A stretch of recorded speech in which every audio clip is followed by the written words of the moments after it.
नमस्कार।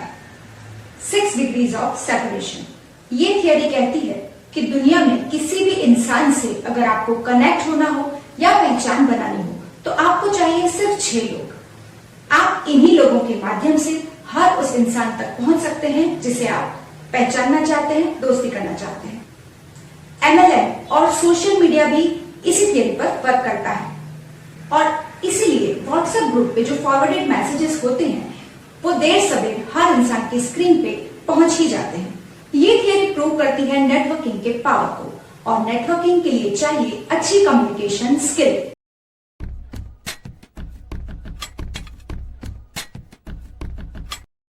Hello friends, मैं निहारिका स्वागत करती हूँ आप सभी का इस चैनल पे। चलिए आज स्किल डेवलपमेंट के बारे में बात करते हैं। दोस्तों, जब हम स्टडीज कंप्लीट करके मैदान में कदम रखते हैं, फील्ड पे कदम रखते हैं, तब हम सभी ने कहीं ना कहीं ये महसूस किया है कि मार्कशीट्स उतनी इंपॉर्टेंट नहीं होती। हर इंसान को रिक्वायर्ड स्किल्स के अलावा वो स्किल्स आनी चाहिए जो बेसिक स्किल्स हैं। उन्हीं में से एक है कम्युनिकेशन स्किल। ये एपिसोड हमने उन बड़े और स्टूडेंट्स के लिए बनाया है जो अपनी बात ठीक से प्रेजेंट नहीं कर पाते, लोगों से ठीक से कम्युनिकेशन नहीं कर पाते। स्टूडेंट्स रिलेटेड और स्किल डेवलपमेंट से रिलेटेड वीडियोस लेके हम इसी चैनल पर रेगुलर आते रहेंगे। तो दोस्तों, अगर आपने अब तक हमारा चैनल सब्सक्राइब नहीं किया है तो प्लीज इसे जल्दी से सब्सक्राइब कर दीजिए ताकि कोई ऐसा इंपॉर्टेंट टॉपिक जो आपके लिए जरूरी है वो छूट न जाए और YouTube भी आपको नोटिफाई करता रहे। तो चलिए आज बात करते हैं कम्युनिकेशन स्किल्स पर। तो आज हम सबसे बेसिक स्किल कम्युनिकेशन के बारे में जानेंगे। फ्रेंड्स, हम सभी में से बहुत से लोग ऐसे हैं जो कहीं ना कहीं इस कमी के साथ जी रहे हैं कि वो ठीक से अपनी बात लोगों तक पहुंचा नहीं पाते, अपने आप को प्रेजेंट नहीं कर पाते। कई बार हमने क्लासरूम्स में देखा है, अगर टीचर कोई इंफॉर्मेशन दे रहे हैं और सपोज क्लास में 20 स्टूडेंट्स हैं, इन 20 में से 10 ही ऐसे हैं जो ठीक से टीचर की बात को सुन पाते हैं और इन 10 में से कोई 5 ही ऐसे होंगे जिन्हें अगर कोई क्वेरी है तो वो क्वेरी प्रेजेंट कर पाए, टीचर से अपने डाउट्स क्लियर कर पाए। कम्युनिकेशन का सबसे इंपॉर्टेंट पार्ट होता है लिसनिंग, यानी कि सुनना। जैसे चलना सीखने से पहले गिरना जरूरी होता है, उसी तरह कम्युनिकेशन के लिए सबसे पहले सुनना जरूरी है। अगर हम किसी की बात ठीक से सुनेंगे ही नहीं तो हमें ये कैसे पता चलेगा कि हमें अपनी बात कैसे प्रेजेंट करनी है। इसके लिए चाहिए एक्टिव लिसनिंग। एक्टिव लिसनिंग और प्रेजेंटेशन ये दोनों ही कम्युनिकेशन के बेस हैं और अगर बेस ही मजबूत नहीं होगा तो कम्युनिकेशन की बिल्डिंग कैसे बनेगी। दोस्तों, we must listen to understand, यानी कि सिर्फ सुनने के लिए नहीं, सामने वाले की बात समझने के लिए हमें उसे सुनना चाहिए। आस्क डीप क्वेश्चंस, यानी कि जब आप उनसे बात करके सुनते हैं कि वो क्या कह रहे हैं, उनकी फीलिंग को महसूस कीजिए और उस रिगार्डिंग उनसे क्वेश्चंस पूछिए ताकि उन्हें लगेगा कि आप उनकी बात ठीक से सुन रहे हैं। Don't distract your mind. दोस्तों, जब आप सामने वाले की बात सुन रहे हैं, उनकी आंखों में आंखें डाल के बात कीजिए और अपने माइंड को इधर उधर भटकने मत दीजिए। और हाँ दोस्तों, सुनते टाइम कभी भी किसी को जज ना करें। ये होती है एक्टिव लिसनिंग। इससे न सिर्फ आपका कम्युनिकेशन बल्कि आपके माइंड की थिंकिंग कैपेबिलिटीज भी इंप्रूव होती हैं। कम्युनिकेशन का दूसरा बेस होता है प्रेजेंटेशन। मान लीजिए अगर आपको अपनी बात किसी के सामने रखनी है और अगर आप उसे ठीक से प्रेजेंट ही नहीं कर पाते तो एक्टिवली सुनने का कोई मीनिंग ही नहीं होगा।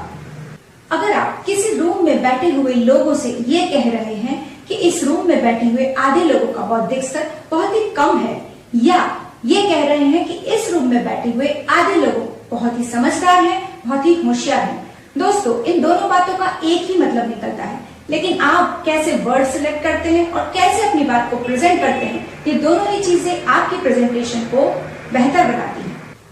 प्रेजेंटेशन एक ऐसी चीज है जिसे एक 5 साल का छोटा बच्चा जो इन चीजों को नहीं समझता वो भी कहीं पर भी अपने आप को प्रेजेंट करने से मना कर देता है, रिजेक्ट कर देता है। तो हम बड़े जब मार्केट में या किसी मीटिंग में अपने आप को प्रेजेंट करने वाले हैं तो इस प्रेजेंटेशन को और भी इफेक्टिव बनाना जरूरी हो जाता है। अगर प्रेजेंटेशन इफेक्टिव नहीं है तो एक्टिव लिसनिंग में की हुई सारी मेहनत पे पानी फिर जाता है। आइए देखते हैं कुछ ऐसे टूल्स जो हमें अपना प्रेजेंटेशन और भी ज्यादा इफेक्टिव बनाने में हेल्पफुल होते हैं। फर्स्टली आता है प्रिपरेशन। अगर आपके पास तैयारी करने का वक्त ही नहीं है या आप सामने वाले की बात को पूरी तरह से जानते ही नहीं हैं, तो पहले आप उसके लिए इंफॉर्मेशन पूरी तरह से कलेक्ट कीजिए। पूरी जानकारी के बाद ही आप उन्हें जवाब दीजिए। एट अ टाइम जवाब मत दीजिए। दूसरा पॉइंट है फैमिलियरिटी। आपको कहीं पे स्पीच देनी है या कहीं पे अपने आप को प्रेजेंट करना है तो वेन्यू और ऑडियंस से आपकी जान पहचान होना बहुत जरूरी है।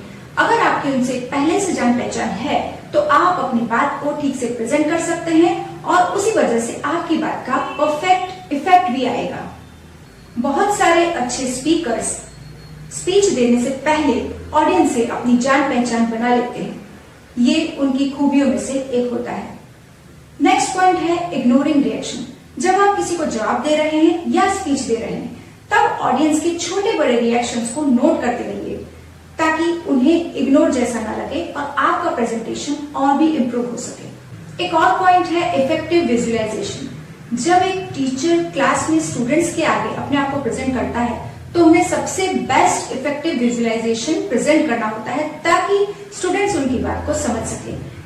कम्युनिकेशन के बारे में इस बात का ये मीनिंग है कि जब आप अपनी बात प्रेजेंट कर रहे हो, आपका बॉडी लैंग्वेज, आपके फेस के एक्सप्रेशंस, आपके हैंड मूवमेंट इस तरह से हो जिससे कि आपका प्रेजेंटेशन और भी इफेक्टिव हो सके। और क्योंकि व्हाट्सएप फॉरवर्ड का जमाना है तो इसे अच्छे से समझने के लिए पेश है एक व्हाट्सएप फॉरवर्ड। दो लेडीज ऑफिस में चैटिंग कर रही थी। पहली ने कहा, ये संडे बहुत ही अच्छा रहा, तुम्हारा कैसा रहा? दूसरी ने जवाब दिया, बहुत बकवास रहा। हस्बैंड घर आए, खाना खाया और सो गए। तुम्हारा कैसे अच्छा रहा? पहली ने जवाब दिया, इट वॉज अमेजिंग। मेरे हस्बैंड घर आए, मुझे एक रोमांटिक डिनर पे ले गए। डिनर के बाद हम लोगों ने 1 घंटे तक वॉक किया।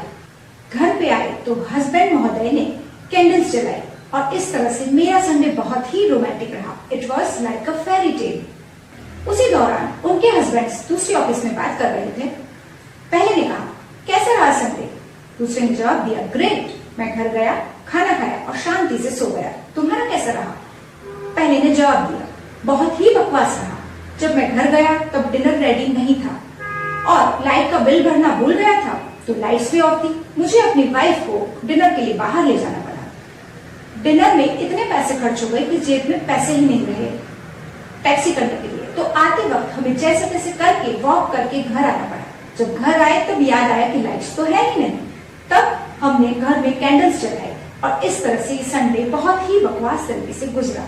The moral of the story is presentation matters, no matters what the reality is. तो ये सब थे एक्टिव लिसनिंग और प्रेजेंटेशन के कुछ ऐसे हथियार जिन्हें हम यूज करके अपने कम्युनिकेशन को और भी बेहतर बना सकते हैं, इफेक्टिव बना सकते हैं।